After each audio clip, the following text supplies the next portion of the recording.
एक ही चीज बोलती आ रही, मैं बेवफा नहीं हूँ यार।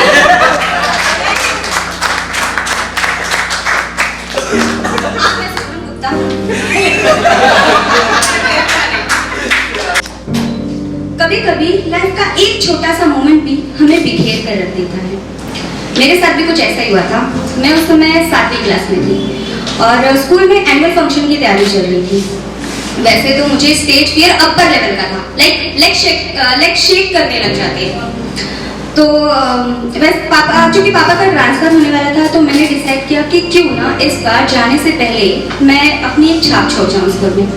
तो मैंने डिसाइड किया कि मैं प्ले में पार्टिसिपेट करूंगी। सर पर कॉन्फिडेंस का कफन बांधा और निकल गई 6th फ्लोर की ओर। मैं झूठ नहीं बोलूंगी, पर जैसे ही मैं वहां पहुंची और बच्चों की भीड़ देख मैं थोड़ी सी सहम गई। मैं खुद के डर से लड़ ही रही थी कि एक लड़की, शायद B डिवीजन से थी, मेरे पास आई। मुझसे बोली, डियर, ये रोमियो और जूलियट के ऑडिशन चल रहा है। उसका बातों का मैं कुछ रिएक्शन दे पाती उससे पहले उसने बात को आगे बढ़ाते हुए मुझसे फिर पूछा, are you here to give audition for Juliet? मैंने झट से हाँ में सर हिला दिया। अब देखो, मेरी एक्साइटमेंट और नर्वसनेस दोनों ही एक्सट्रीम लेवल पे थी, तो उसकी बातों में छुपे ह्यूमर को मैं नोटिस न कर पाई। उसके बाद उसने कुछ ऐसा कहा जिसके शब्दों ने मेरे अंदर के बचे कुचे आत्मविश्वास को भी निचोड़ लिया।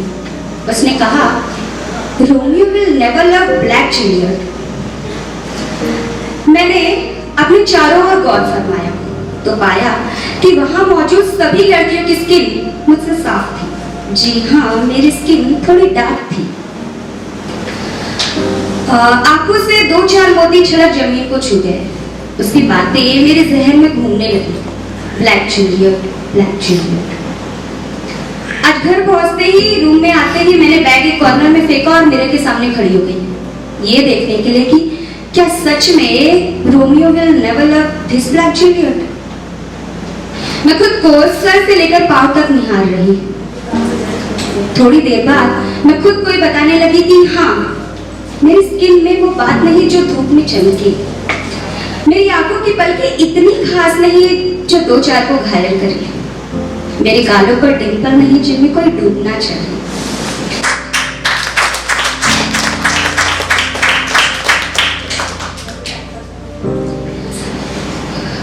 धीरे धीरे मुझे खुद से नफरत सी होने लगी। मैं भगवान को कोसने लगी कि ऐसा क्यों। उस दिन के बाद से मैं लोगों से दूर सी रहने लगी। मुझ में वो जज्बा बचा ही नहीं। मैं जैसे खुद को कहीं खो चुकी थी। कई बार ऐसा होता है कि जब लाइफ का एक बुरा मोमेंट आपको झंझोड़ कर रख देना, तब आपको वापस किसी एक और ऐसे इंसिडेंट की जरूरत होती है जो आपको ऊपर उठा सके। अपने टूटे बिखरे कॉन्फिडेंस को समेट मैं अब कॉलेज पहुंची। पिछले कुछ सालों से कॉर्नर सीट मेरी फेवरेट और सपोर्टर बनी रही। तो ऐसे ही किसी कॉर्नर सीट पे बैठ अपने मन के बहुत से उलझे सवालों को सामने पड़े पन्ने पर एक पेन के सहारे सुलझाने की कोशिश कर रही थी। तभी एक लड़की की आवाज मेरे कानों पर दस्तक दे रही। मैंने देखा तो उसकी हाइट 5 फुट में 2 इंच कम थी। जी हाँ, ऐसी हाइट जिसे आप सब बड़ी आसानी से बटली कह पुकारेंगे।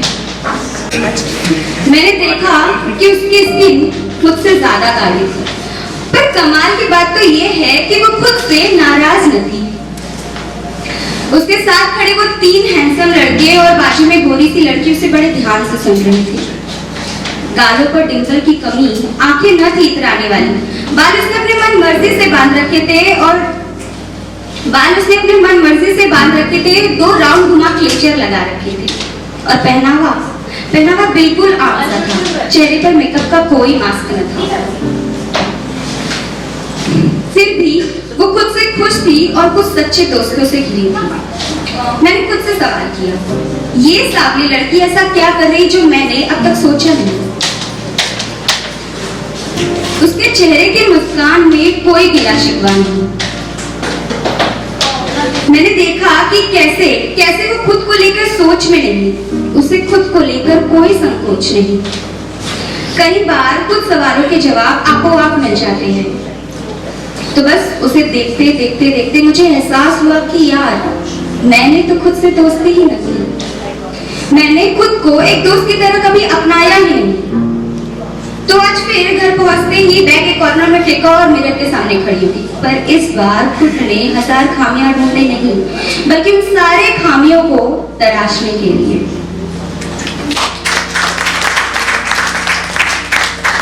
सामने खड़ी लड़की के मुस्कुराते चेहरे को देखा। बता दो, काफी प्यारी लग रही थी। खुद से बिना बात किए नाराजगी दूर कर ऊपर वाले के हाथ से बनी मिट्टी के इस शरीर के अच्छे गड़न पर गौर फरमाते हुए, प्यार जताते हुए मैंने खुद से दोस्ती कर ली। तो अगली बार अगर आपके रूप रंग को लेकर किसी ने आप पर टिप्पणी की ना, तो उसे बस एक बात कहिएगा, मैंने खुद से दोस्ती कर ली है।